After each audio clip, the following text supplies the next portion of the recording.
नमस्कार मित्रांनो, तुमचं स्वागत आहे आपल्या YouTube channel electrical and electronics project मेकरमध्ये. मित्रांनो, आजचा हा जो व्हिडिओ आहे रिपेअरिंगचा व्हिडिओ आहे. तर बघा, जो आपला वॉटर प्युरिफायर आहे त्याच्यामध्ये असं अलाराम येऊन राहिलेला आहे. तो अलाराम स्टार्ट होत नाही आहे. म्हणजे आपली मशीन चालू आहे, वॉटर प्युरिफाय होत आहे, पण हा अलाराम कंटिन्यूमध्ये वाजत आहे. तर आता हा याच्यामध्ये काय प्रॉब्लेम झाला आहे ते आपल्याला बघायचं आहे आणि त्याचं सोल्युशन आपल्याला काढायचं आहे. तर मी आता हा मशीन खाली घेऊन पहिले पूर्ण याचा कवर वगैरे काढून घेतो आणि त्याच्यामध्ये काय प्रॉब्लेम झाला आहे ते तुम्हाला व्हिडिओमध्ये समोर दिसेलच. तर बघा मित्रांनो, आता मी हा मशीनचा मागचा पोर्शन पूर्ण काढलेला आहे. तर याच्यामध्ये हे तुम्हाला 3 सिलेंडर असतात, म्हणजे हे फिल्टर आहे मित्रांनो. आता आपल्याला मेन प्रॉब्लेम काय झाला आहे ते बघायचं आहे. तर असं जेव्हा प्रॉब्लेम येतो मित्रांनो, कंटिन्यू अलाराम राहतो, तेव्हा ह्याच्यामध्ये तुम्हाला पूर्ण सर्व्हिसिंग करावा लागतो, किंवा तुमचा UV लाईट गेलेला असतो, किंवा तुमचा जो चोक असतो, म्हणजे हे सर्व ऑपरेटिंगसाठी जे सप्लायसाठी पॉवर सप्लायसाठी जो पॉवर सप्लाय मॉड्यूल असतो, म्हणजे त्याला आपण चोक म्हणतो. तर ह्या 3 वस्तू गेलेल्या असतात. तर आपल्याला एक एक वस्तू आपल्याला चेक करायची आहे.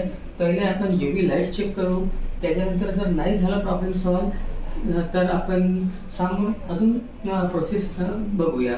तर पहिले आपण आपला UV लाईट कसं आहे ते बघूया.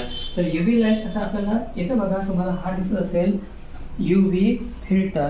तर ह्या UV फिल्टरमध्ये हे अशा तुम्हाला 2 पिन दिसत असेल बघा, चांगल्या प्रकारे बघून घ्या. हे एक पिन आहे आणि इकडे खाली एक पिन आहे. तर याच्यामध्ये एक लाईट असतो UV लाईट.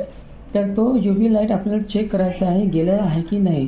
कधी कधी काय होतं मित्रांनो की UV लाईट गेल्यामुळे तो आपल्याला अलाराम देत राहतो की तुमच्या मशीनमध्ये काहीतरी प्रॉब्लेम आलेला आहे.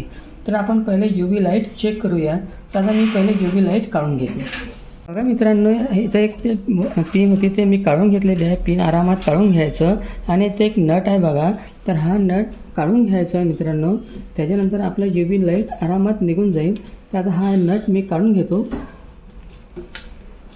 तर बघा मित्रांनो, हा UV लाईट काढण्यासाठी तुम्हाला हे वरची पण पिन काढावं लागेल आणि खालची पण पिन काढावं लागेल. तर ह्या दोन्ही पिन काढल्या मित्रांनो, आणि खालून असं थोडं प्रेस करायचं आहे. जसं तुम्ही प्रेस कराल तर हा लाईट वर येतो बघा, वर आलेला आहे. तर हा लाईट असा वर खिचून घ्यायचा आहे. याला काहीच करायला लागत मित्रांनो UV लाईट चेंज करण्यासाठी. तर बघा, आता UV लाईट जसं मी काढलेला आहे पूर्ण, हे बघा तुम्हाला दिसत असेल आपला लाईट गेलेला आहे. ह्याचा तो काळा डाट दिसत आहे, म्हणजे हा आपला UV लाईट खाली डाट आला आहे, वर पण, म्हणजे हा UV लाईट पूर्णपणे गेलेला आहे. याचे जे टंगस्टन जे आहे बघा, हे पूर्णपणे ब्रेक झालेले आहे. त्यामुळे आपला हा अलाराम देत आहे. तर हा एकदम सोपं पद्धत आहे मित्रांनो तुम्हाला चेक करायचं. जर अलाराम येत असेल तुमच्या मशीनमध्ये तर तुमचं पहिले UV लाईट चेक करा, कारण UV लाईटच जातो. UV लाईट गेल्यानंतर तुम्हाला इंडिकेशन देतो की तुमच्या मशीनमधला UV लाईट गेलेला आहे, त्यामुळे तो अलाराम वाजत असतो. किंवा कधी कधी काय होतं मित्रांनो की ह्या फिल्टरमध्ये पण काही प्रॉब्लेम येतो, त्यामुळे पण ते अलाराम देतात की तुम्ही सर्व्हिसिंग करा. तर आता बघा, हा आपल्या मशीनला अलाराम आलेला होता ह्या UV लाईटमुळे. तर आता हा UV लाईट मी चेंज करून देणार आणि मग तुम्हाला दाखवणार की आपला अलाराम गेला की नाही. तर तुम्हाला समजून असेल असे साधे साधे फॉल्ट तुम्ही घरच्या घरी सॉल्व करू शकता.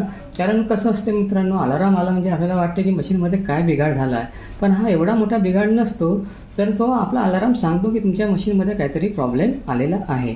तर आता हा UV लाईट मी मार्केटमधून घेऊन लावून तुम्हाला दाखवतो की आपली मशीन मधला प्रॉब्लेम सॉल्व झाला की नाही. तर तुम्ही बघत राहा आपला व्हिडिओ कंटिन्यूमध्ये. तर बघा मित्रांनो, जर तुम्हाला लाईट म्हणजे चेक करायचं असेल तर मल्टीमीटर असेल तुमच्याकडे तर मल्टीमीटर कंटिन्युटीवर लावा आणि हे 2 पॉईंट आहे ते असं चेक करा. जर कंटिन्युटी येत आहे बघा, कंटिन्युटी येत आहे म्हणजे हा टंगस्टन वायर कंटिन्यू दाखवत आहे. आणि आता मी दुसरीकडे चेक करतो बघा, हे 2 पॉईंट.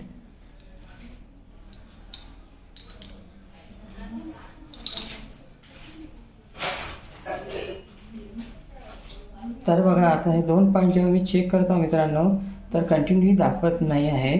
म्हणजे याचा अर्थ आहे की हा टंगस्टन वायर ब्रेक झालेला आहे. म्हणजे याच्यामध्ये जो वायर असतो तो ब्रेक झालेला आहे, त्यामुळे हा आपला लाईट गेलेला आहे. आता मी मार्केटमधून हा नवीन लाईट आणलेला आहे मित्रांनो. तर तुम्हाला आता इथं बघा हे डाग आलेला आहे. तर तुम्हाला नवीन लाईट बघाल तसा क्लिअर दिसतो त्याच्यामध्ये तुम्ही मल्टीमीटर न वापरता पण चेक करतो, म्हणजे तुम्हाला समजून असेल की हा वायर असा कंटिन्यू दिसेल, हा असे दोन्ही पॉईंट आपले ओके पाहिजे. तर आता हा लाईट मी इथं फिक्स करतो बघा. असं हा जो आहे आपला हा लाईन असा आतमध्ये टाकून जायचा आहे मित्रांनो. बघा ह्या साईडने आलेला आहे, एकदम व्यवस्थित प्रॉपर झालेला आहे. तर याच्यानंतर हा वरचा जो आपण पिन काढली आहे ते लावून घ्यायची आहे. पहिले आपण एक